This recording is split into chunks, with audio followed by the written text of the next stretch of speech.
if you somewhat, you know, in your late 30s, early 40s, and you came up in 2003 and you saw the rise of Carmelo Anthony, who was always, you know, tied to LeBron James in the 2003 class and everybody in there. Yeah. When you come up with Ja Rule, you tie him to, you know, 50 Cent and, you know, and all these other things and the competition he had with him. Yeah, for sure. So it's always like, you had to be a 50 guy or a Ja guy. You had to be a Melo guy or a Bron guy. But right? you don't, like, though. You don't though. I'm saying the way fans, I know how fans see it, but you really don't. And at the end of the day, you gotta kind of love both, or you gotta kind of respect both. You don't gotta love both, but you gotta respect both. You gotta appreciate. You gotta appreciate both. You know what I'm saying? And that's just what it is. Even in rap competitions and battles and beefs and shit like that. You know, I have a very different take on it than everybody does. You know what I'm saying? And that's gonna be my take. You know what I'm saying? He has a take on it. What his take is. My take is unpopular opinion to everybody, but I feel like I was the better rapper. I felt like I made the better records. I feel like my records aged better still. You know what I'm saying? So that's how I feel inside. Yeah. I don't know how everybody else feels. My man, you know shot my man Tax Stone, a viral clip when he came in and he said, "Not really." Yeah. Tax is Tax. You know, he feels how he feels or whatever, but people can feel that. Right. The reality is, it's whatever you want it to be at the end of the day, because it's all entertainment. You know what I'm saying? Of course. So I'm, you know, I mean, until it's not. I think most sane people should like both. That's what I'm saying. Like, I think most sane people have grown to be like, I like both of these guys. Yeah. Like they both made music that made my childhood. You gotta like both. Yes. Yeah. Because one is an imitation of the other. In a lot of ways. Explain that a little bit.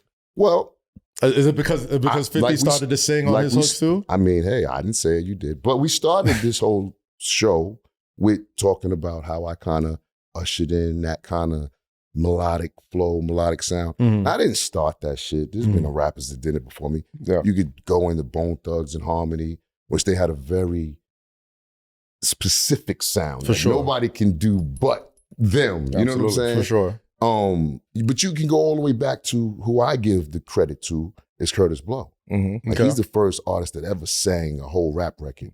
You know what I'm saying? So he has to get the actual, you know, nod for that. But what I say that I created and what I ushered into hip hop is the duet. Yeah. There was no, before I did what I did, you would take a rapper and an R&B singer, and their mashup would be rapper sings 16 bars on the singer's record. That's it. Or R&B singer sings hook on rapper's record. Okay. Never was it I'm Real, where it was that formula. You're on the lullaby hook, I'm together. on the hook. Yeah. She got a verse, I got a verse. We're intertwining on the verses. It was never that until I created that. And the only reason why I was able to create that is because I wrote it. So I wrote the whole record, so I was able to write myself into these records where you're a young artist, you get the opportunity to write a record or write a record for Jennifer Lopez at the time. It's like, yo, I got to be on this motherfucker. Yeah, that's what I'm saying? Yeah. Like, I got to be on this motherfucker, not just with a verse. You know what I'm saying? I need more. So in writing that record, I put myself in it as much as I could, and that became what people know to be today as the new hip hop R&B mashup. That's respect, don't it? Yeah, but that's what got you. That's what put you right there. Yeah, as the middle ground of X and DJ. Exactly, right. but it also gave me my own lane to take off. Absolutely, because there wasn't no lane at that point. And so now here you have this other nigga, right? That comes out and tells the world that style is whack. Singing these chicks and fucking having pop singers on your records, that shit is whack. And niggas said, yeah, you know what? That shit is soft. That shit is whack. He made niggas feel like they was tough too. You know what I'm saying? And so right after he says these things, he comes out and does what? Sings on his records, does a bunch of records with pop artists. Now, I'm not saying that, listen, man, The formula is the formula. It's an amazing sound. It's not a, it's still to this day, you can hear that sound, and it's influential in a lot of artists' music, not just hip hop. We could go to country. We listen to Shabuzi. Anywhere you want to put it, you know what I'm saying? It wasn't cool for a motherfucker to rap and sing on a record until I did it the way I did it. Even when you take LL Cool J that did I Need Love, it was a one-off. And it was a big record. But I think even L was scared of that record. You take Method Man. He's on record saying it. Yeah. Like, yo, you know what I'm saying? That Method Mary record, I didn't really want to, you know what I'm saying? I didn't want to do that. I was Method Man, Wu-Tang, nigga. Right. I didn't want to. That wasn't me.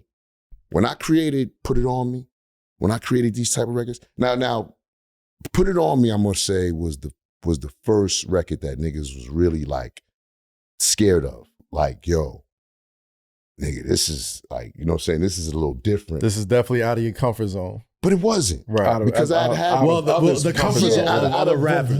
Right. But after I say this, I'm gonna tell you I'm gonna go a little deeper. Right. So, I told everybody, I said, man, this is a dope record. Like, I don't know anything else other than this is a dope sound, a dope vibe, a dope record. And so, of course, we ran with the record. We put it out or whatever. But my second album, when I made my second album, Def Jam didn't like it. They told me go make a new album. Like, Vinny Vetivici was very special because, like any other artist that does their first album, that's your whole life. Indeed. They say it takes your whole life to make that first album. It takes your whole life to make that. You know what I'm saying? Yeah.